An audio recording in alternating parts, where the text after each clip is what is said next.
This Film is Lit, the podcast where we finally settle the score on one simple question. Is the book really better than the movie? I'm Brian, and I have a film degree, so I watch the movie, but don't read the book. And I'm Katie. I have an English degree, so I do things the right way and read the book before we watch the movie. So prepare to be wowed by our expertise and charm as we dissect all of your favorite film adaptations and decide if the silver screen or the written word did it better. So turn it up, settle in, and get ready for spoilers, because this film is lit.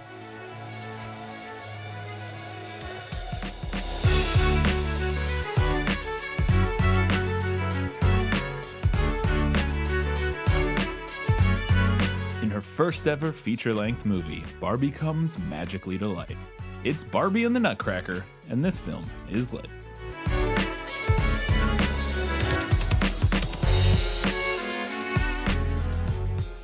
Hello and welcome back to This Film is Lit, the podcast where we talk about movies that are based on books. We do have a Guess Who. We have every single segment this week, so we're gonna get right into it with Let Me Sum Up. Let me explain. No, there is too much. Let me sum up. If you have not watched Barbie and the Nutcracker recently, or at all, but you still want to hear, listen to our discussion, we're gonna give you a brief summary of just the film, sourced from Wikipedia. Here we go. The story is told by Barbie to her little sister Kelly, who is having trouble rehearsing a ballet solo and fears going on stage. A girl named Clara lives with Drosselmeyer, her stern grandfather, and Tommy, her little brother. On the night of Christmas Eve, they receive a surprise visit from their aunt, Elizabeth. Clara receives a nutcracker from Elizabeth, who claims it contains the heart of a prince. Clara falls asleep by the Christmas tree and awakens to see her nutcracker suddenly alive and fighting an army of mice led by the wicked Mouse King. The Mouse King shrinks her down to his size, though he is unable to defeat them and temporarily retreats. The Nutcracker explains that he needs to find the Sugar Plum Princess, the only person who can defeat the Mouse King's magic. The wise owl of the grandfather clock reveals that the Sugar Plum Princess is the only one who can make Clara her original size again. The owl gives Clara a locket from an ornament figurine that will send her back home when she opens it. Through a portal in a mouse hole, the Nutcracker and Clara land in an ice cave. They escape with the help of a group of snow fairies and enter the Nutcracker's home of Parthenia. The two journey to a gingerbread village where they meet two children and the horse Marzipan. The children tell them that the rightful heir to the throne, Prince Eric, has gone missing. The group narrowly escapes the Mouse King's army when they are saved by Major Mint and Captain Candy, who lead a small group of villagers in hiding. Mint reveals that Prince Eric's careless attitude led the former king to pronounce the mouse as temporary ruler until Eric accepted his responsibilities. Clara realizes that the Nutcracker is the missing Prince Eric. When the mouse decided he wanted to be king permanently, he turned Eric into a Nutcracker. Eric hopes to redeem himself and make things right again. Clara and the Nutcracker, joined by Mint and Candy, set off on a journey to reach the Sugar Plum Princess. While Mint and Candy prepare a boat, Clara and the Nutcracker manage to free a group of flower fairies who had been trapped in a well by the Mouse King. The group is suddenly attacked by a rock giant sent by the Mouse King to stop them from reaching the princess. The snow fairies arrive and freeze the sea, followed by Marzipan pulling a sled, allowing the group to cross. The Nutcracker uses his sword to crack the ice, causing the rock giant to sink into the sea. The group then reaches the princess's island, but it is revealed to be a trap, and the Nutcracker, Mint, and Candy are caged and carried off by the Mouse King's bat henchman Pim, leaving Clara behind. The flower fairies help carry Clara off the island into the Mouse King's castle, where she frees her friends. The Nutcracker battles with the Mouse King, who has his own spell reflected back at him, shrinking him to the size of a real mouse and causing him to flee. The Nutcracker is severely injured, and Clara kisses him, whereupon he is restored to his true form as Eric. Clara, because she was able to break the spell and save her friends, is revealed herself to be the Sugar Plum Princess. Eric is crowned king, and the couple who have fallen in love dance as the citizens celebrate. The shrunken Mouse King returns, riding on Pim's back, snatches Clara's locket, and opens it, but it is knocked out of the sky with a snowball. However, the locket's magic activates, and Clara disappears and is magically transported back home. Clara wakes up where she fell asleep. The Nutcracker is missing, and she runs to her grandfather, who dismisses her story as her imagination. Just then, Aunt Elizabeth returns with a young man who is revealed to be Eric, whom she introduces to Clara. Eric asks her to dance. A snow globe shows Prince Eric and the Sugar Plum Princess dancing happily in the palace courtyard. As the story ends, Kelly realizes the importance of not giving up, and she and Barbie finally manage to dance the solo perfectly. The end. That's a brief summary of Barbie and the Nutcracker. Katie has one question for me in Guess Who? Who are you? No one of consequence. I must know. Get used to disappointment. Okay? Okay, I don't know. You might get this. It doesn't match any of the characters really. I just wanted to read it because it's so fantastic. Okay. He was short and scrawny. His face was covered with wrinkles, and he wore a big black patch instead of a right eye. He had no hair on his head, which is why he sported a very lovely periwig made of spun glass. Spun glass. Mm-hmm. Interesting. I obviously have no idea this. I mean, I've covered some more big black patches of a red. Maybe this is the Uncle Drosselmeyer, or grandfather Drosselmeyer. It is Drosselmeyer, yeah. I nailed it. He's her godfather in the story. Okay. What is a periwig? I have no idea. And how can you make one of spun glass? I have no idea. It's an archaic term for a wig. Spun. Let's see if I can Google spun glass wig. Spun glass. Oh, God. I guess, okay, so I guess you can take, I guess that was maybe a thing people used to do, is they would, because you can get that like super fine, like angel hair thickness glass. Yeah. And I guess people maybe used to make wigs out of it. Makes sense. It would appear, like in ye olde times. It from the Corning Museum of Glass, there was 3 unusual uses for glass, and one of them is wigs. And it from like the late like the 1800s or something. I mean, Anyways, that's right on for the time period. that's very strange. I've never That's heard of very this odd, before. yes. All right. Anyways, I have some questions. Let's get into them. And was that in the book? Nicholas Flamel is the only known maker of the Philosopher's Stone. The what? Honestly, don't you two read? So the film opens up, we get our opening credits, and I just wanted to know, and I kind of get this answered within the story, or at least within the story of the film, and I don't know, maybe it's not anything in the book, but there's these 2 like little fairies flying around, and one of them is like winter, and one of them is like spring, and they're like fighting over the credits and turning things into flowers and freezing them. And I was trying to figure out if that was anything if that was like a reference from the book. Now later we will see that one of them is a winter or a snow fairy, and the other one is like a flower fairy, and who show up later in the film. Mm-hmm. But so maybe that is a reference from the book. But was that an allusion to something in the book? No, I don't recall anything like this in the Okay. book. So there aren't really any actual fairies in this book. Really? Yeah, not like there are here. Okay, I'm realizing I know nothing about this book. at all. I too realized that I know nothing about this book as I was reading it. So they do go to a fantasy land. It's called the Kingdom of the Dolls. Okay, I think I knew that. That sounds familiar. Yeah, and some of the like inhabitants of the fantasy land are implied to be made out of like sugar or sweets. But as far as I can tell, the idea of there being fairies in this story is an invention of the ballet, as far as I can tell. Interesting. Yeah. Okay. Not something that I would have ever anticipated. No.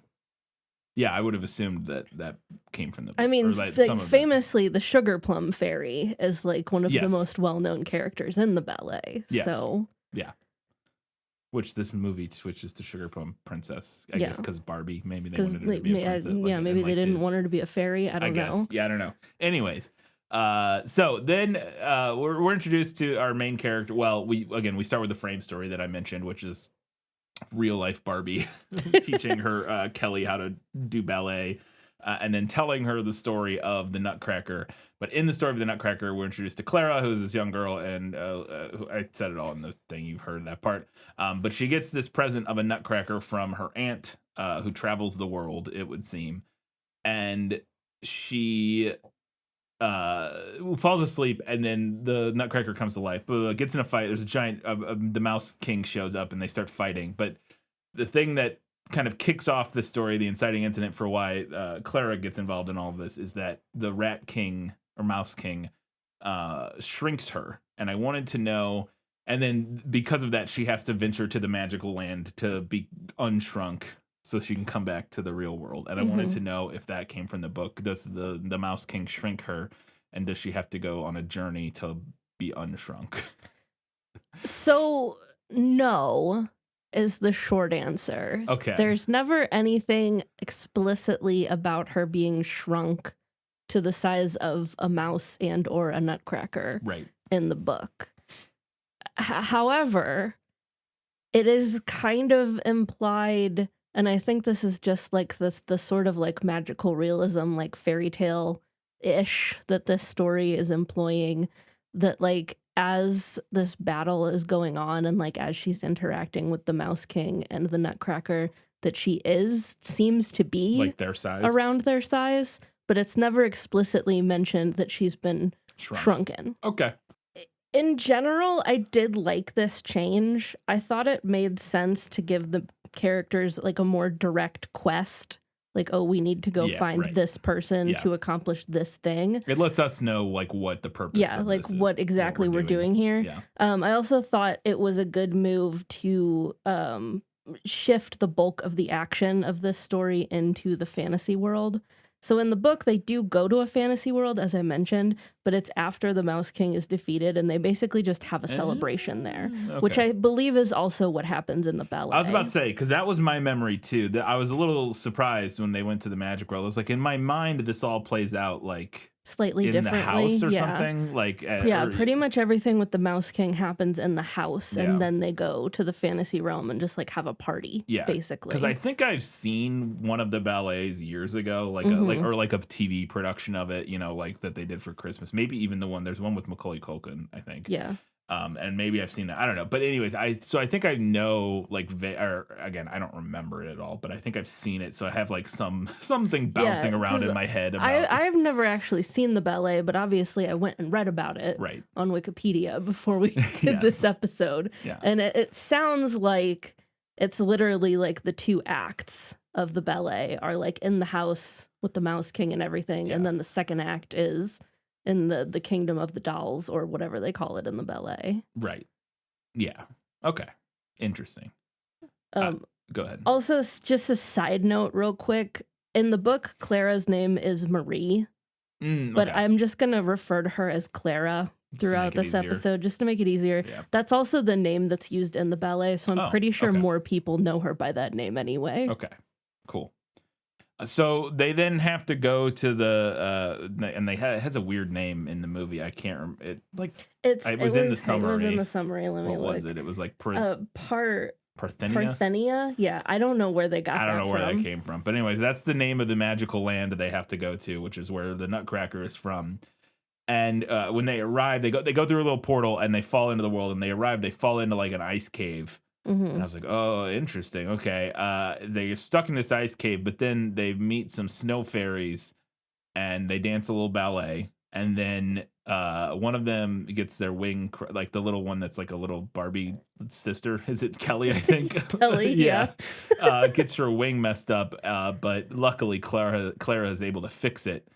And because she helps them, they then let them out of the ice cave. And I wanted to know if this came from the book. 0% of that is from the book. Absolutely none of it. I'm ready for like all of this to not be from the book. I'm just going to ask a bunch of pointless questions. Sometimes it goes like that. Yeah, sometimes it do be like that. All right. I had to assume was a movie creation because it felt like I couldn't place what it was, but there was a character from some Disney movie or something that this reminded me of. Are you thinking of Bartok from Anastasia? Yes. Oh my God, yes, that we just watched. Yes, yeah. I am thinking of the bat minion from. Was he a bat? He was a bat. And he's helping Rasputin or whatever. Yeah. That is what I'm thinking of. Holy cow. Anyways, the Mouse King has an evil bat spy named Pym. And I wanted to know if that came from the book, because that to me felt very much like a movie edition. Your instincts are spot on. This is not anything that happens in the book. However, I do want to mention that this is the origin of a recurring element in the animated Barbie universe. Really? Or at least in the early movies. Okay. I have not seen many of the later Barbie movies. Yeah. But there's always a weird little guy. Every time. Amazing. Every time there's a weird little guy. It's a weird little guy. Yeah. All right. Well, Pym's our weird little guy in this one. So then they venture forth out of the thing and they come across a town that seems to be abandoned, and they this is where they meet Marzipan the horse and these two little kids, which I don't know if we ever learned their name. Yeah, I don't think we do. Do we? I don't know. Think so. I don't think so. I don't think it really matters. Little helmet hair kid and the little girl or whatever, but they're like, oh yeah, everybody's gone because the king, mouse king, whatever, blah blah blah. I want to know if they discover two little street urchins and a horse named Marzipan in an abandoned village in the book. No, they don't. Okay. Obviously, there aren't any problems with the Mouse King, right, in this part of the story in the book, because they've already vanquished him, so he's not wreaking any kind of havoc. Interesting. I'll ask this later, but in the play and stuff, I feel like I have a memory, and I don't know if the book plays with this at all, that the Mouse King is like her little brother. It's like he's like a representation of her little brother or something, because he's like, do you know what I'm talking? Is there some version of the story I've seen that has that? I mean, the Nutcracker has been staged so many times and redone so many times. Probably it might. I didn't see anything about that personally, but I wouldn't be like terribly surprised if that was like a dual role. Yeah. See, for some reason in my head it was like a dual role, and like it was kind of like the idea was like, because she hates her obnoxious little brother, and she like creates this fantasy villain. Maybe there's one version I've seen where that happens, and I'm just applying it to the story generally when it's not. Anyways, so they run away, or I think some of the mouse forces show up, and they're running. They're like escaping through the woods, and then a ladder drops down out of the treetops, and they climb up, and they're rescued by this small group of villagers that live in a treehouse. That is like the resistance to the Mouse King, I guess. Any of that come from the book? No. Okay, great. Moving on. So I want to know if this plot line at all comes from the book, which is that we find out eventually, it's explicitly stated, but it's hinted at constantly early on in the book or in the film here, that the Nutcracker, because at this point the Nutcracker is like an animate person. He's like walking around talking and stuff. But we keep getting this hint in the film that they keep talking about how Prince Eric is missing, and we don't know what happened to Prince Eric. But every time they say that in the movie, the camera just like slowly pushes in on the Nutcracker, and it's like so incredibly obvious that the Nutcracker is Prince Eric. And now, to be fair, they don't make it like a big reveal. They just kind of like shortly after this, just like, oh yeah, you're the you're Prince Eric. But I just thought it was very funny, and I wanted to know if any of that, like specifically the idea of the Nutcracker is like a cursed, is like a human being that has been cursed and turned into a Nutcracker. It has to be freed. If that came from the book, so that actually does come from the book. Okay, the Nutcracker is this young man, boy. It's actually not clear how old he's supposed to be. And he has been cursed into the form of a Nutcracker. Okay. Now, the book actually explicitly tells us this about halfway through, so there's really no reason for it to be hinted at like the movie does. Right. And to be fair, this movie is meant for like very small children. And the movie does also tell us like halfway through. Yeah. She just sits down next to him and goes, "You're Prince Eric, aren't you?" And he's like, "Yeah." And I'm like, "Okay, cool." So I want to know if this happens at any point. Obviously, this story is very different, but in order to try to capture the Nutcracker and Clara, the Mouse King creates a giant stone monster to hunt them down. And I wanted to know if that came from the book, because I had a note that says feels not maybe super doable in the stage play, but also it wasn't. It's a book, so. Anyways, is there a giant stone monster creature in the book? There's not. However, I do want to say that I feel like Frozen may have taken some inspiration here with their giant snow monster. I don't remember anything that happens in Frozen. The sequence just reminded me a lot of the part in Frozen when they're running from the giant snow monster. Yeah, maybe. Yeah, like I said, I don't remember. I've seen Frozen, but I don't remember anything It's been a long time since we watched Frozen. Yeah. But it wouldn't surprise me if they maybe did a little inspiration. I want to know if these characters come from the book. Major Mint and Captain Candy, they're kind of like supplemental characters in this that are helping our heroes. Major Mint is like a major in the army or whatever. I don't know. And then the guy working with him is like an Indian guy. Yeah. Captain Candy. Yeah. Maybe not Indian. I don't know. But I wanted to know if those characters came from the book at all. It was very interesting. They're not in the book. I tried to look and see. I was like scanning through multiple Wikipedia pages trying to figure this out to see if maybe they were invented for the ballet, like the Sugar Plum Fairy seems to be. But I don't think so. I think these are movie invention characters. Okay. I mean, I can believe it. They sound like Candyland They characters. do, and it's very strange because it did feel very much like they're like, okay, well, let's kind of do some like Candyland style things. Yeah. We have like the sugar plum, like it's already feels kind of, right in that vein. And so I think, they kind of played off that because, they're named like absolutely like Candyland characters. Neither of them look like Candyland characters. No. They just look like dudes. They just look like guys. For sure.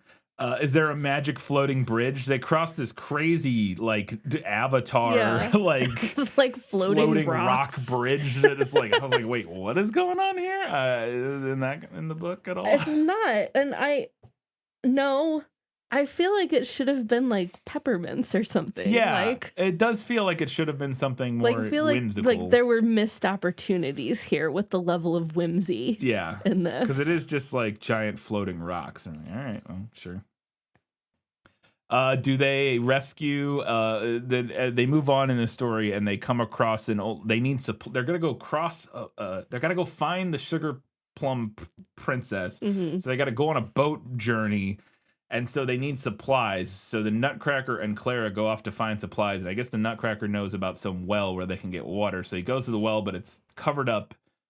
And he opens it, and a bunch of fairies come out. And this is the song is the Dance of the Sugar Plum Fairies, is it not?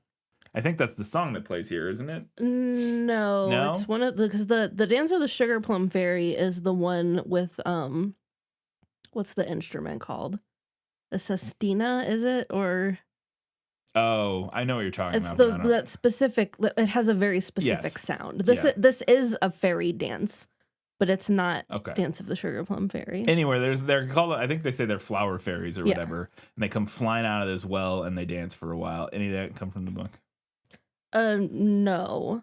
I do have some questions about why in the universe of this movie the baby fairies look so radically different from the adult fairies. They do. Because the baby fairies all look like Kelly. Yeah. But the adult fairies don't look like Barbie. They look like aliens. They don't look like Barbie. They look like aliens. It's very interesting that for some reason the baby fairies are just like little humans. It sounds like a very radical puberty to go through. Apparently. At any point, is there an ocean that is frozen by a bunch of snow fairies? Because it's also felt like Frozen. Yeah. Yeah. No, I said it's not from the book, but once again, I see you, Frozen. Yeah, I see you. Another side note, that I think the music from this sequence, like when they're on the ice and the rock monster is chasing them, I think that's actually from the Sleeping Beauty and not from the Nutcracker. Interesting. I don't know. I think. Take your word for it because I didn't recognize it. Does the Nutcracker drown a giant stone monster in a frozen ocean in the book? Sad to say, he does not. Dang it, that was great. He does like a sweet, like you shall not pass Gandalf, like where this slams his sword into the frozen ocean and it splinters open and the giant rock monster falls into the water and I guess drowns. I guess it breathes. I don't know. It looks like it's drowning. It either drowns or it lives at the bottom of the ocean now. Walking around on the bottom of the ocean. Could be, yeah. Is there a giant? So this is maybe the best part of the movie. Is fantastic. They get to what they think is the magic castle where the Sugar Plum Princess lives, and I don't even remember why. For some reason, Clara waits back, and then the other three go in. Why does she? I don't remember. Yeah. But the other three, the Nutcracker, and then Candy, Captain Candy, and whatever the other guy's name is, Major Mint. No, it was Captain Mint and Major. No, wait. No, it was Major Mint and Captain Candy. It was a litter guy stuff, you're right. Sure. You're right. Anyways, the three of them go into the castle so they can try to go find the Sugar Plum Princess. But as soon as they walk through the door, the castle falls over and it's just literally a facade. And they're just trapped in a tiny little cage that was behind this giant fake castle wall. It was the funniest part of the whole movie. And I wanted to know if this delightfully silly moment came from the book. I feel confident saying it doesn't. But. It does not. But I did also enjoy this incredible moment. It was not something I remembered from this film. Yeah. So then we cut back, and she's gonna go. The fairies fly Clara over to the castle to go rescue the Nutcracker and everybody. Guys. And then after they drop her off, they go and they find the treehouse people and foment them into an insurrection against the Mouse King. And they're like, "Yeah, you're right. We do need to fight back." And any of this, would the villagers get fomented into rising up against the Mouse King? No, of course not. What am I asking? It's pointless. All these questions are pointless. Every answer is just no. It's fine. It's not your fault. It's not your fault. This part really made me laugh though, because there's like 8 people. Yes, there is like literally like less than a dozen of them. And they're like, "We can do it." It's like, we can overthrow the Mouse King. Can Probably you? not. Can you though? Probably no. Not. So I don't know how the Mouse King is defeated in the book, but surely he's defeated somehow. But in the film, the way he is defeated is that he tries to shrink, or not shrink. Yeah, he tries to shrink Clara more. Even more, even though she's already tiny. And he goes to shoot a spell at her, but at the last second, the Nutcracker grabs his sword, which is very shiny. Mm-hmm. Luckily, he keeps it very highly polished. And he's able to reflect the spell back, and it hits the Mouse King and shrinks him into an actual little mouse. And he has to run away. And I wanted to know if that's how he defeats the Mouse King, or how the Mouse King is defeated in the book. So we actually don't know how the Mouse King is defeated in the book. It kind of happens like off screen. All right. It happens while she's asleep, I think. It's like, surprise, we did it. Yeah, while basically. You were sleeping. So I actually prefer this. Yeah. I thought it was a pretty good ending. You know, like it works. Mm-hmm. It's pretty good. It's fine. It's fine. It's totally fine. But so this whole time they've been looking for the Sugar Plum Princess, and again, they changed that just so she can be a princess instead of a fairy, I guess. But they've been looking for the Sugar Plum Princess because they need her. They need her to be able to change Clara back to her normal size and blah blah blah, do some other stuff. But then it is revealed in this moment after. So the Nutcracker gets injured and is like dying or whatever, and she kisses him, and this transforms him back into a human. And it was revealed at this point that in fact Clara has been the Sugar Plum Princess all along. I guess. That anything? I don't know. I don't even know why I'm bothering at this point. So that's not in the book. However, I did read that sometimes the ballet is staged so that Clara does transform into the Sugar Plum Fairy at the end. Like traditionally they're 2 separate characters, but sometimes it's staged so that she like becomes the Sugar Plum Fairy when they get to the Kingdom of the Dolls. So I bet the movie is just pulling from that. Yeah. I did see this coming. The movie, I'm smarter than this movie. I saw this coming when they were looking for, there was like one line, I don't remember what it was, but there was like one line earlier in the film that I was like, oh, she's going to end up being the Sugar Plum Princess. And the power was within her all along kind of thing. Yeah. Like, fine. I mean, sure. that is a very like Barbie messaging kind of thing. Oh, it's also to do. Yeah. It's also just a very classic kids movie. I think it would have worked also if the Sugar Plum Princess had been her aunt. Yeah. From the beginning. I think that could have worked. Yeah. But they wanted the idea is like, you had the magic, power inside you the whole time. All the time. That's the whole point of what we're doing with Kelly's frame story here and learning to do ballet, I guess. They win, they succeeded. Everybody's happy. They're in love. They're gonna get married. She's gonna become the queen or whatever. And they're dancing. But as they're dancing, who shows up except the evil Mouse King as a tiny little mouse riding on the back of Pim the Bat? And they come dive bombing in, and he snatches the locket that the owl gave her at the beginning of the movie that would like transport her back to the real world when she opened it. And the Mouse King opens the locket and sucks her away from her magical life where she was going to stay and be queen. And she wakes up back in the real world. And I wanted to know if that's how she gets back to the real world in the book. No, it's actually really boring in the book. She just falls asleep and then wakes up at home. Okay. So we'll say I like this better. Okay. This is more interesting. Yes. But then at the end, she's now back in the real world, sad. None of her magical dreamland was real. But then there's a knock on the door. Her aunt shows up again. And who does her aunt have with her except Eric in the real world? He's a real boy now. And wow, they dance together. And look at that, a magical. And I wanted to know if that came from the book. It does, actually. Wow. That does come from the book. So in the book, the boy is Drosselmeyer's, who is her godfather. Yeah. I think I mentioned earlier. He's his nephew.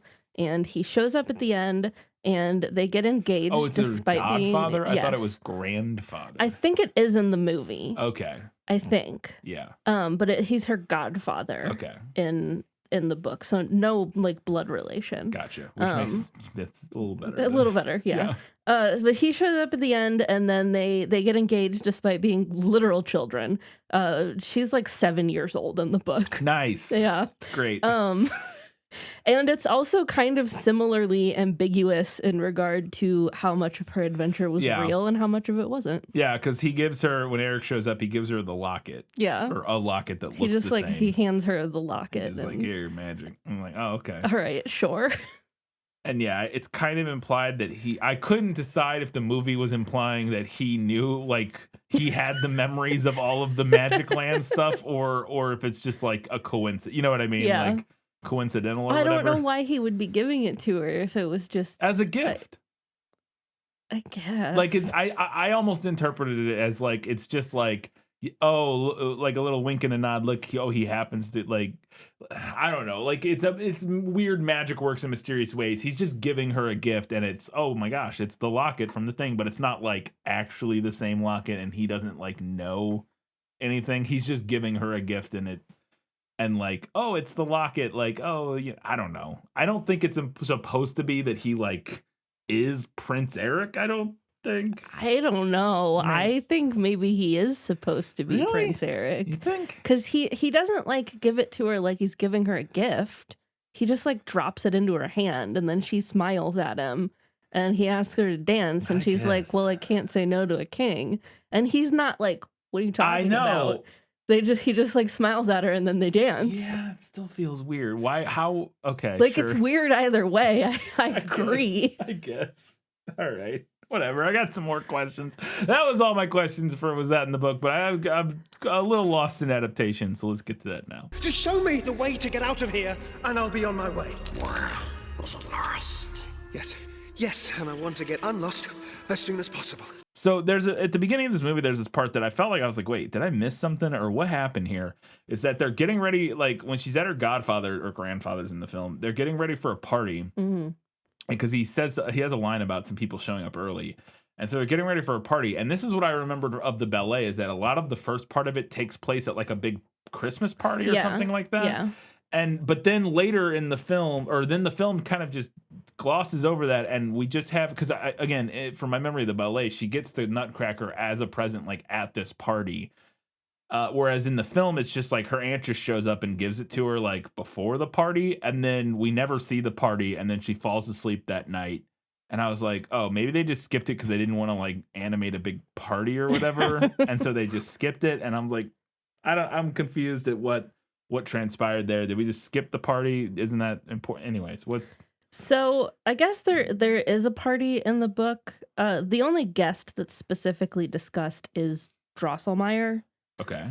who does give her the Nutcracker. Yeah. And at she that doesn't time. live with him in the book, right? No. He comes to visit. Yeah. Because that's, again, my memory from the play is that, like, he shows up as this weird old man. Yeah, he's like the weird uncle. Yeah. And he, like, gives her this gift. Yeah. And it's not, in the movie, she just lives with him, it seems Yeah. like. Anyway, sorry. So, but it is, like, it's not discussed that they're having, like, a big party with tons of guests in the book, but it is Christmas, and they're doing, like, all of the usual Christmas festivities. Yeah. I believe the ballet does usually start That's with, what I like, a big thought. party, Yeah, though. okay. Yeah. And I do think that the movie literally just skips over the party. All right. Because at one point, the aunt is like, oh, your guests are here. Yeah. And then it skips forward, and Clara is, like, Yeah. asleep on the Okay, couch. because it took me aback initially because I thought a lot of the play, like the ballet, took place during the party. Yeah. So when the party never happened, I was very confused. Yeah. But they clearly just went a completely different direction, as we discussed, because none of this is in the book. And then my last question, which I just couldn't understand if it was like a reference I wasn't getting or what, but there's this part where she's in, when she gets back later in the film, she arrives after the fairies take her to the castle so that she can rescue the Nutcracker and Captain Candy and Major Mint. She like gets to their cell or whatever, and there's this two mice standing guard out front of it, and she comes around the corner and she's like, oh, and so she has to cover really quick, and she tells them that the Mouse King needs them. They need to go like help him or whatever, and that they need to hurry, or that the Mouse King is going to turn them into houseflies, and they don't do anything. And she goes, or was it horseflies?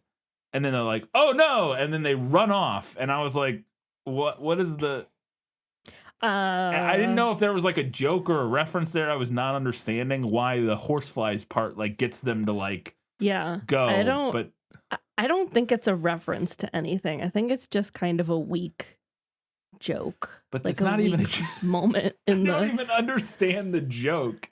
Like, why are they more upset to be turned into horseflies than houseflies? I don't know. It's not. This is one of those times where sometimes when I see a quote unquote joke like this, my brain like caves in on itself. Like, what does the person writing it even think the joke was? And it makes me feel stupid because I'm like, they must have, because it's not even a joke. It's just, oh, he's going to turn you into houseflies, or was it horseflies? I guess because those words sound similar. Yeah. The joke is that she misheard it. But again, they don't react to the houseflies part, but they do react to the horseflies part. But those things are so similar that it doesn't... I don't know. I think you're overthinking it. I know I'm overthinking it, but it's one of those lines that just, it doesn't make any sense, and it's not even a joke, so I don't get it's just like words that, never mind. All right, fine. I'm just going to hyper fixate on this for the next hour and a half. Anyways, those are my questions. If anybody has anything extra or any additional information about the horseflies, houseflies line, I would greatly appreciate it, because it does not make any sense. All right, it's time to find out what Katie thought was better in the book. You like to read?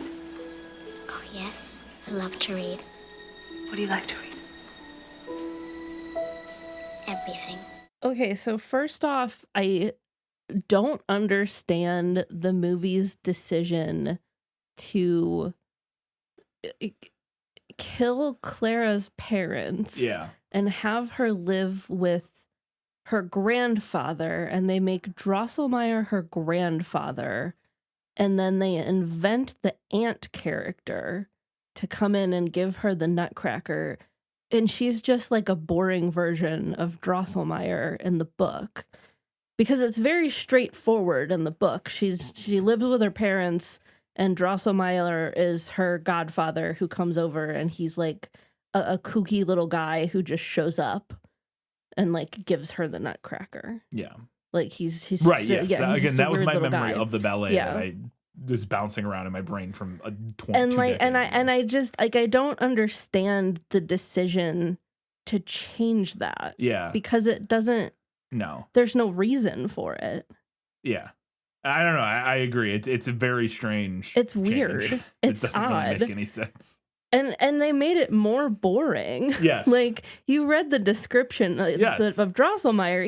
He's a weird little guy. Yes. In the book. Yeah. And he's in the movie, he's just like An old guy. an old crotchety guy. Yeah, I agree, because that was that was one of the things that I remember as a kid, again from my vague memories of the ballet, that I always thought was really interesting. Is this weird guy shows up with this box, these presents that are, and you don't know what's going on, so he's very mysterious. Yeah, he's like a mysterious, weird figure. Yeah, and that's what makes like the Nutcracker even more interesting as a gift, and like it makes it more like. And there's a lot of like questions about like, well, does he know? Yeah, exactly. And like, how much does he know? Yeah. And like, who is he and what is his deal exactly? Yeah. And like, all of that is just excised from the movie. Like, they introduced the aunt character, who's clearly supposed to be a stand-in. Yes, because she gives her the Nutcracker. Yeah. But she's also pretty boring. Yeah, like, she's not very interesting. I think the idea is that because they kind of just make her like her aunt like a cool girl boss. Maybe they were just like, let's do some fun, like, you know, kind of, or not fun, but like, let's just make this character like a woman of the world who's out and about on her own, living an adventurous life. They could have kept it exactly the same and just done a gender swap. Yeah. For Drosselmeyer. That would have been more that would have been interesting, way more interesting, and done like a fairy godmother kind of vibe. Exactly. Where she's like this like kind of strange, weird aunt who like your weird childless aunt who shows up and gives you a weird Christmas present. Exactly. Yeah, it is. Yeah, I don't know. Not the best change. So I did have the thought, though, that, like, on the other hand, with Tim Curry's Mouse King and the little bat character, that maybe this movie had enough weird little guys. That's true. Probably did. They're like, this is getting confusing. Weird little guy overload. Yeah. So in the movie, they go through the mouse hole to get to the Fantasyland, and they do like a kind of an Alice in Wonderland style. Yeah, they're just like, like they're falling through time and space, tunnel, a wormhole, wormhole of magic of some sort. Not nearly as weird and interesting as how they get there in the book. Let me read you a little excerpt here of what they do. He, the Nutcracker, took the lead, followed by Marie, until he stopped by the huge old wardrobe in the hallway. Marie was astonished to see that the doors of this closet, normally shut, were now wide open, so that she clearly made out her father's traveling fox fur, which hung in front. Nutcracker very deftly climbed up the ridges and adornments so that he could get hold of the enormous tassel, which, fastened by a thick cord, hung on the back of that fur. When Nutcracker pulled hard enough on the tassel, a very delicate cedar stairway quickly dropped through the fur sleeve. "Please go up, dearest demoiselle," cried Nutcracker. Marie did so, but scarcely had she gone up through the sleeve, scarcely had she peered out of the collar, than a blinding light shone toward her. All at once she found herself on a marvelously fragrant meadow from which millions of sparks rose like blinking gems. "We're on the rock candy meadow," said Nutcracker. Huh. They go through a sleeve. Yeah, that's interesting. That's weird. Yeah. Although it does sound like it does seem like at least some of the Candy Land kind of, because they're in the rock candy meadow, so that kind of does. Everything in the they call it the Kingdom of the Dolls, but everything is like candy themed. Okay. I wonder if that's where Candyland comes from. I don't know. That's like, a good I wonder question, if that's like though. the idea that inspired Candyland. I also really liked that because it gave me like big Narnia vibes. Oh, for with sure, like the wardrobe and the fur coat. Yeah. But like the little staircase coming out of the sleeve. Yeah, it's that's super weird. That's like too weird to go undiscussed. No, absolutely. My next note here is give the Mouse King 7 heads, you cowards. The Mouse King has has 7 heads in this story. So there's a whole backstory which I will discuss in a minute. But so there's actually a mouse queen in this story, and her sons end up getting killed by. I'll explain in a minute.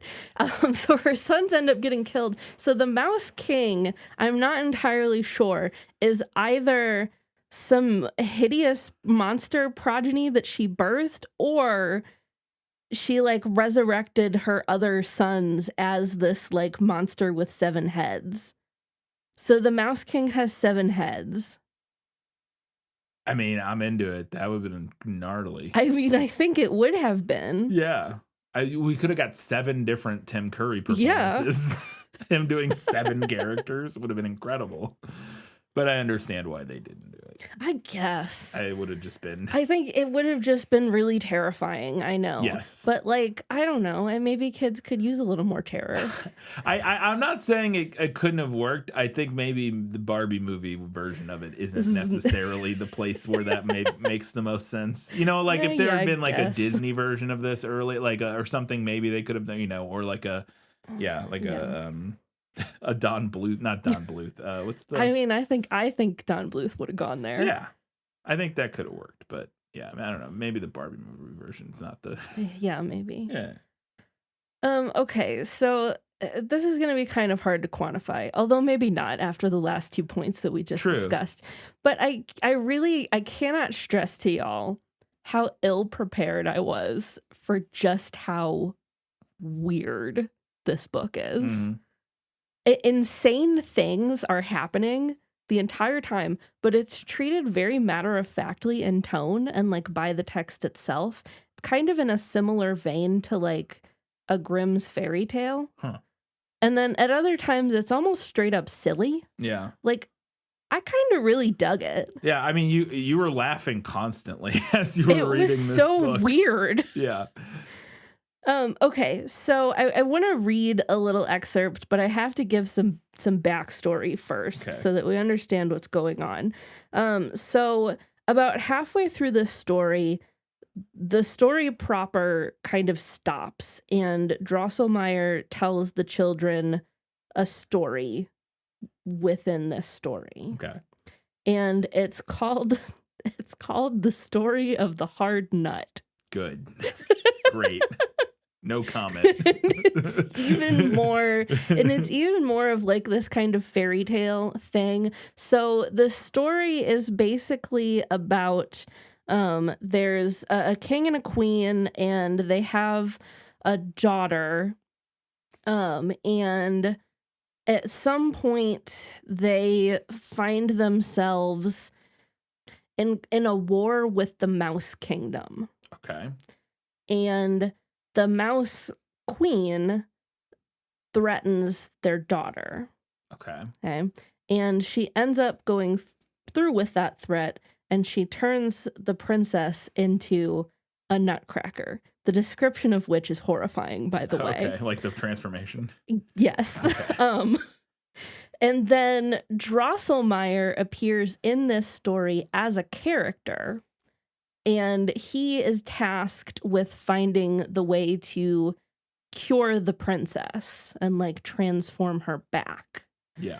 Which he does, because it turns out that the cure is this specific nut. Okay. Okay. But it's a hard nut, hence the story of the hard nut. Right. And it can only be cracked by like a certain person who happens to be this young man. All right. So he does this and he saves the princess, but then the Mouse Queen comes back and transforms him into a Nutcracker.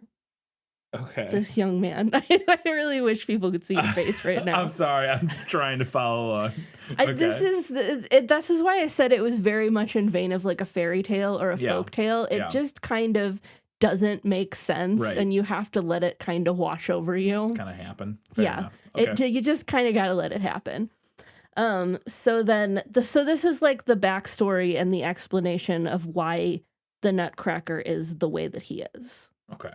And then Clara ends up being the one to like lift that curse from him. Right. Okay. So there's this portion in this story that I just need to read, and it's going to be a little bit long. I'm going to be reading for a hot minute. Okay. Okay. Everybody just settle in. Just settle in. Okay, so we're with the king and the queen. Having been secretly informed by the supreme royal kitchen master that the court astronomer had scheduled the slaughter of pigs, the king ordered a huge sausage feast. Then he jumped into the carriage and personally invited all the kings and princes himself, purely for a spoonful of soup, to enjoy the surprise of this magnificent delight. Now the king spoke very amiably to the queen.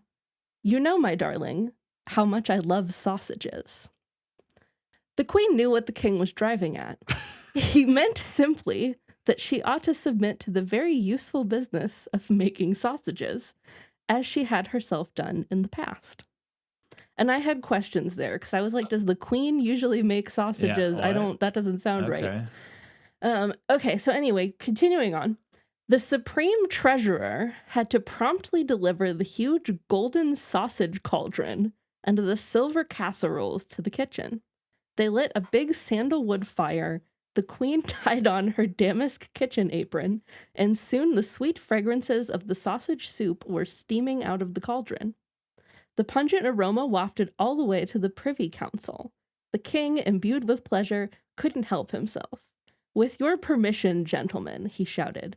He then flew into the kitchen, embraced the queen, stirred the soup with his golden scepter, and calming down, he returned to the Privy Council.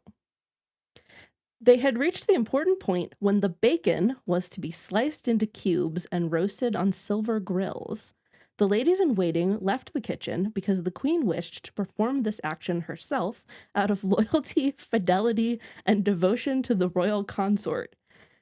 I don't know why they're taking sausage so seriously, but I kind of love it. Yeah. However, when it is German, right? Yeah, I guess, fair enough. However, when the bacon started to roast, they heard a very fine whispering. "Give me a little roast bacon too, sister. I want to feast too. After all, I'm a queen too. Give me a bit of the roast bacon." The queen knew that Frau Mausrink was speaking. For many years now, she had been living in the royal palace. She claimed that she was related to the royal family and that she herself was a queen in the land of Mausolia. And that was why she presided over a large court under the hearth. The queen was a good, charitable woman. If she didn't wish to recognize Frau Mausrink as queen and as her sister, then she could at least grant her, from the bottom of her heart, the banqueting on festive days. The queen exclaimed, "Come right out, Frau Mausrink. You can enjoy my bacon at any event." Frau Mausrink scurried over, hopping merrily. She leaped onto the hearth, and her delicate little paws took hold of each bit of bacon offered her by the queen. But now all of Frau Mausrink's male and female relatives came springing up, as did her 7 sons. These sons were ill-bred boors. They overwhelmed the bacon, and the terrified queen couldn't fend them off. Luckily, the royal controller's wife came running up. She drove away the intrusive guests, managing to leave some bacon, which, following the assessment of the royal mathematician, was distributed very skillfully among the sausages. Okay, so I'm going to skip forward a little bit. They're feasting. They're having the sausage feast. Yeah. And then, in the blood sausage station, loudly groaning and groaning, weeping and wailing, the king sank back in his armchair with both hands over his face. All the diners sprang up from the table, and the royal physician tried in vain to check the royal pulse. The king seemed to be ripped apart by a profound and nameless yowling. Finally, after much coaxing, after the application of strong medicines, more than there were scorched quills and so forth, the king seemed to have recovered somewhat. He barely stammered the words, "Too little bacon." I am telling you. What's happening? That's why I kept saying what is happening when I was reading this book. So that's how they end up in like a war with the mice, because the mice eat all of their bacon and the king is mad about it. So he kills a bunch of mice. Interesting. Yes. It's almost like an absurdist, like. Yeah, it is. Yeah. It is very absurdist. Yes. And also and it seems intentional. I wondered translation wise, but it seems very a lot of the language used in the first part of what you read felt very innuendo-y, like Yeah. intentionally so, like all the stuff they're talking about, like when he goes into the kitchen and stirs the sausage with his golden scepter and Yeah. when he's satisfied and stuff. It just felt like are we doing? Is this what I think it is? Are we like doing funny mean- like sex innuendos or something? Like what is happening here? Maybe. I don't know. I don't know. We do have some German listeners. Maybe somebody could tell us if Yeah. it's the same in German. Well, and or also if you know just anything more about, because I did a quick look on Google or on Wikipedia, like for the story to see like if there was like, and I didn't spend much time, but like what kind of if there was much in the way of assessment or not assessment, but like I don't even know what the word is. Like critical Analysis Yeah. of what even just like a brief summary of like, oh, this is highly regarded as a work of absurdity, like, or whatever. Yeah. And I didn't see anything like that. It didn't really go into detail about like where this book kind of mean, falls in the pantheon of literature or whatever, but it's just interesting. It's a fairy tale though, and Yes. it is a fairy tale from around the same time period when like Grimm's were Right, publishing yeah. their fairy tales. I think it just falls into that That's fair. because it is like, I mean, it's much longer than anything that Grimm's wrote or adapted, but it does feel very like stylistically and tonally similar Interesting. to a lot of that stuff. Okay. Do you want to hear the description of the princess? Oh, the transformation. Yeah, Transformed let's do into it for a, sure. Definitely. okay. We can't leave that hanging after mentioning it. But how great was their horror when they looked for Pirlipat and saw what had become of the lovely, delicate child. Instead of her golden locks with a red and white face and an angelic head, a thick, deformed head now perched on a twisted, teensy-weensy body. The small azure eyes had turned into green, gaping, gawking eyes, and the little lips had pulled from one ear to the other. Ugh. Right? Gross. Yeah. Creepy. Creepy. All right. That was all the stuff Katie thought was better in the book. Let's go ahead now and find out what she thought was better in the movie. My life has taught me one lesson, Hugo, and not the one I thought it would. Happy endings only happen in the movies. So all of the Barbie movies, or at least all the early Barbie movies, again, I have not seen many of the later ones, have a frame story where Barbie imparts some kind of wisdom to Kelly. I don't mind it. Yeah. I think it makes sense for what this is. Yeah, right. So A vehicle for selling Yeah. Barbies. yeah. Yeah. I thought aging up Clara was a good choice considering the romance element at the end, which does in fact come from the book. Although I will say that I think there are some things like how obsessed she is with the Nutcracker. Like the toy. Initially, yeah. And then like the bit at the end where she's going on and on about how her adventure and how it was real. I'm not sure those work as well. Not quite as well. If she's not like a small child. Yeah. But you know, I think we were kind of in a hard spot here because Barbie has to be Barbie Right. and not like a little kid. Not a little kid, yeah. Nobody wants to watch Kelly in the Yeah. Nutcracker. No, she gets the dumb bit parts where she flies around as a fairy and looks creepy. Yeah. My last note here, and you know, perhaps this is something that we can anticipate in an older story, but there is the usual questionable racial stuff in this. Unsurprising. So when they arrive in the kingdom of the dolls in the book, it's populated by people of many different races, which is not an issue. But the tone does get, we'll say, condescending at times. Yeah. Like at one point, the Nutcracker remarks, Moors are such a merry people. Yeah. It's not racist. He said they're merry. He said It was nice, right? Yeah. And I will say that kind of thing is also present in the ballet. Interesting. There's some, you know, and I think it is often staged differently now, but like some of the dances at the end, there's like the Chinese dance, the Arabian dance. Yeah. You know, more often than not performed by white people And just in kind of a costume. reductive version of Yeah. the cultures. Yeah. Yes, Yeah. very much so. Yeah. And now, to be totally fair, I'm also not sure that having a character who seems to be Indian like playing second fiddle to a British military dude is like a super good look.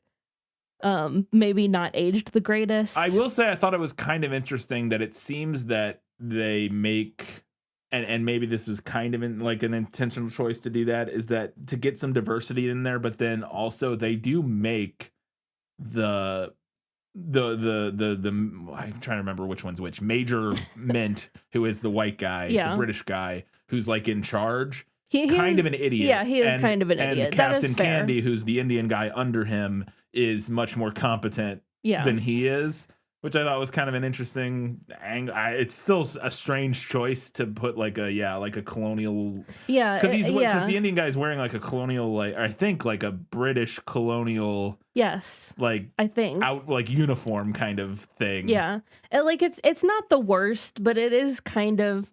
I don't know. It's an interesting decision. Yeah. And I would be interested to hear maybe what like Indian people think of that. It does seem like kind of a strange choice. But again, it's not like awful necessarily, or seems maybe not awful. Not as bad as it could have been. Yes, that is true. This is true. All right, let's go ahead and talk about a few things that the movie nailed. As I expected. Practically perfect in every way. The Nutcracker coming to life to fight the mice. I'm sure we all remember that from the ballet. And also Clara knocking out the Mouse King with her shoe. Which is another thing that makes me question the size of Clara at that time. Clara does fall for the Nutcracker despite the fact that he's, a nutcracker. The Nutcracker is actually a handsome young man under a curse, and then they all dance. The end. there you go. And there were obviously some other stuff we talked about in the earlier parts. But all right, let's get to a few odds and ends before the final verdict.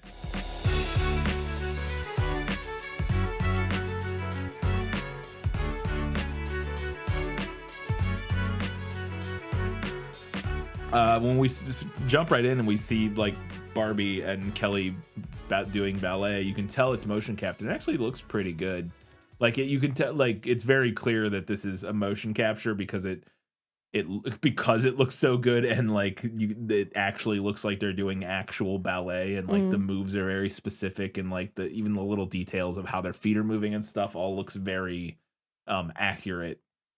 So I was like impressed. It's like, yeah, it looks pretty good. That's funny because, and I mean, I know it's different, but because my first note is the animation looks so much worse than I remember. Yeah, I mean, it to me, and I'll just jump to this note here, the animation really fluctuates back and forth from sometimes looking kind of like a fever-induced nightmare to other times looking kind of nice. Yeah. And like it depended a lot on what was like on screen at the moment. Because they're like, in particular, the thing where I noticed it is like when they get into the ice cave, when they first go into the whatever the heck the name of that kingdom was, all the shots of like the actual snow fairies like dancing and like swinging through the air looked kind of cool and like neat. But then whenever they showed the little baby snow fairy girl, that was super creepy, and the people looked kind of creepy because you get more of the uncanny valley. I guess the more abstract and like non-human the stuff we were seeing was, like the better it looked, and then anytime you saw more human, it was like it's actually kind of a running joke about Barbie movies is that the Kellys always look cursed. Oh yeah, they just always look like they're gonna like come out from under your bed and eat you. They really do in this one. They're just these little, and then this one they like they do this little weird like oh no, whoever's decision that was, I want to murder. Yeah. Little thing that I thought was very funny. It's like, and which he does say this, but when they're getting ready for the party at the beginning, somebody like the maid or whatever comes in and is like, some of the guests are here, and the godfather or grandfather looks at his pocket watch and he's like, they're 20 minutes early, and I'm like, weirdos. He goes to a party 20 minutes early. Yeah, that is weird. Also, when they're decorating for Christmas, they have like their box of like Christmas decorations out, and her little brother has been eating the gingerbread stuff. Yeah. And I'm just like, oh, yum, years old. Right. Because they specifically say it's like a box of like decorations, which means it's been like in storage and probably has been around for years. And this little kid is eating decades old gingerbread or whatever. I was like, that'd be really funny. The kid just died. He's got like some weird foodborne illness from eating 20-year-old gingerbread. If she had been eating it too, that would explain all the hallucinations. This is true. That actually would have been funny. Yeah, she eats some and then I honestly wouldn't do anything. It's just because gingerbread that old, it would just be like eating cardboard. It would be so not good. Yeah. It would just be like dry, I feel like nothing. the concern for me would be like the frosting. Oh yeah, that could be an issue. Because I feel like that would get funky. Yeah, depending on the type of frosting. Yeah. I guess. If it's just sugar and if it has like butter or anything, yeah, it definitely would be a problem. So we mentioned obviously the Tim Curry is in this movie. He plays the Mouse King, and he is really doing some heavy lifting in this film with his performance. An incredible choice for the Mouse King, truly. He is great, and every time he says Nutcracker, like he does this big like Nutcracker, like he does like a big thing every time he says Nutcracker, and it's amazing, and I love it, and good for him. Truly great. There was a little moment that I thought was really funny.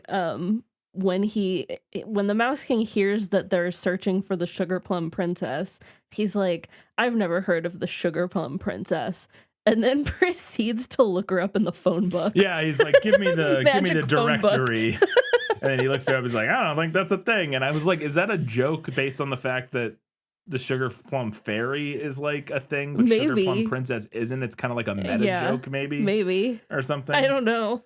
Oh, I mean, obviously, it's also a hint towards the fact that she is she becomes there is no Sugar Plum Princess there because it was it's inside Clara. the Barbie the whole time, Clara the whole time.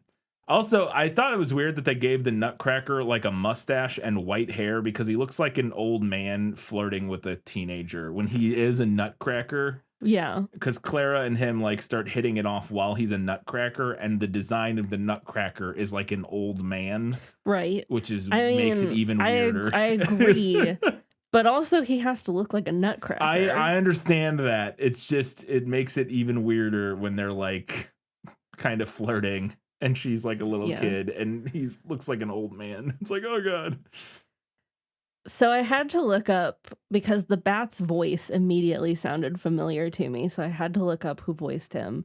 And I did not write down the guy's name, but he was Rolf in Ed, Edd n Eddy, that's a very distinctive voice acting work. Yeah.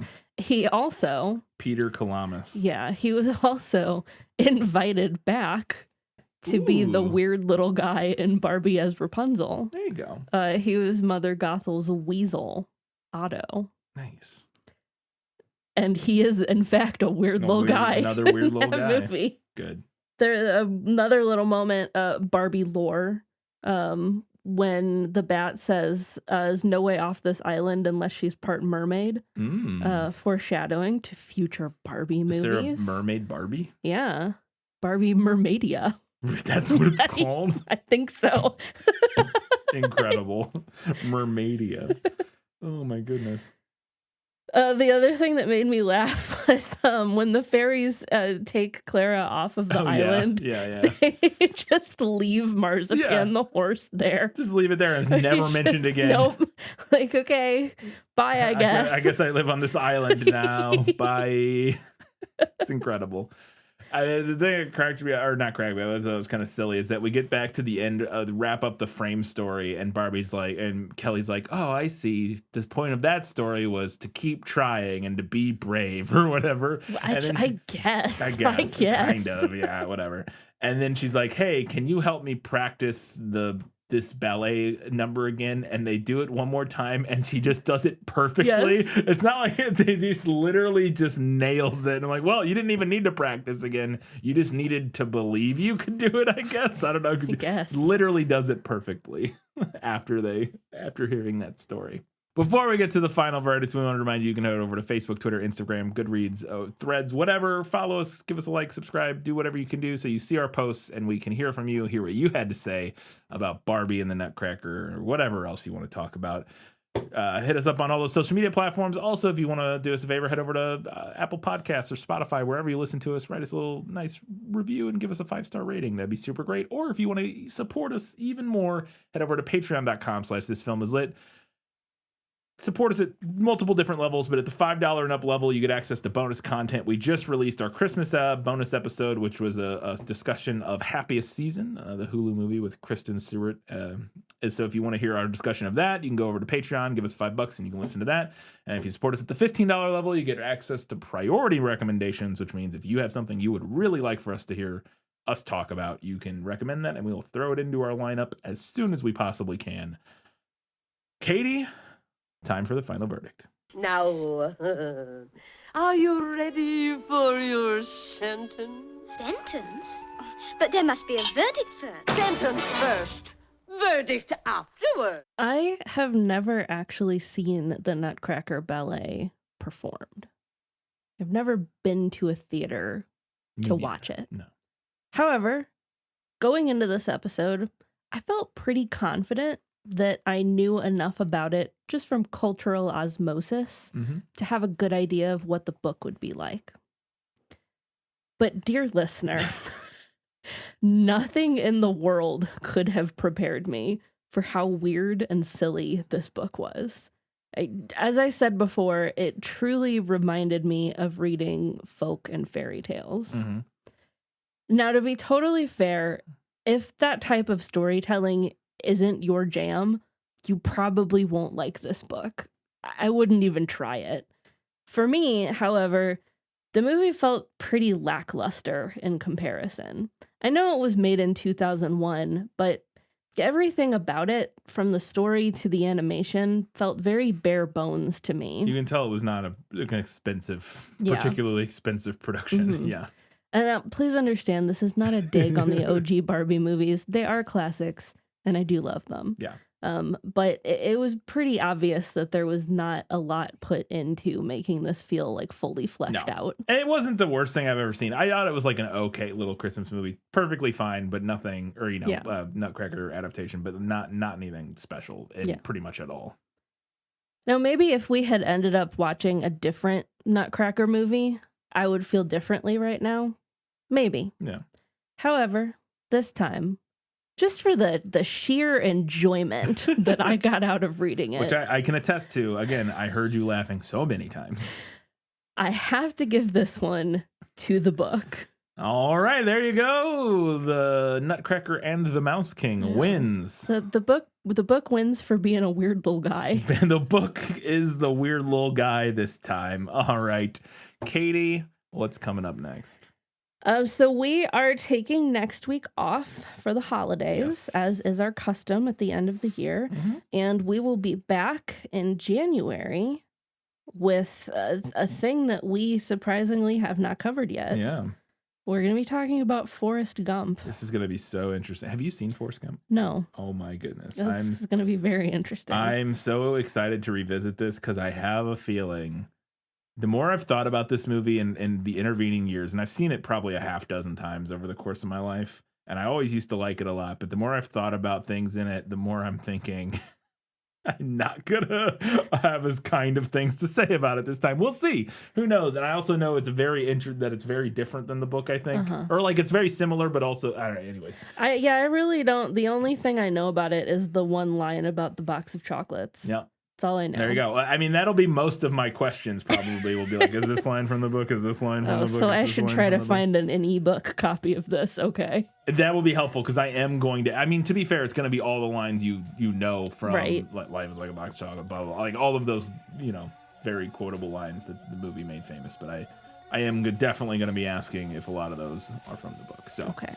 Fair warning. Noted. That will be, that'll be in 3 weeks' time. In 2 weeks' time, we'll have our prequel. Again, like Katie said, no episode next week because of the holidays. But 2 weeks time, we will have our prequel where we will discuss everything you had to say about Barbie and the Nutcracker, or the Nutcracker and the Mouse King if you read it. And until that time, guys, gals, non-binary pals, and everybody else, Keep reading books. keep watching movies. And keep being awesome. And have an incredibly safe and magical holidays. Bye!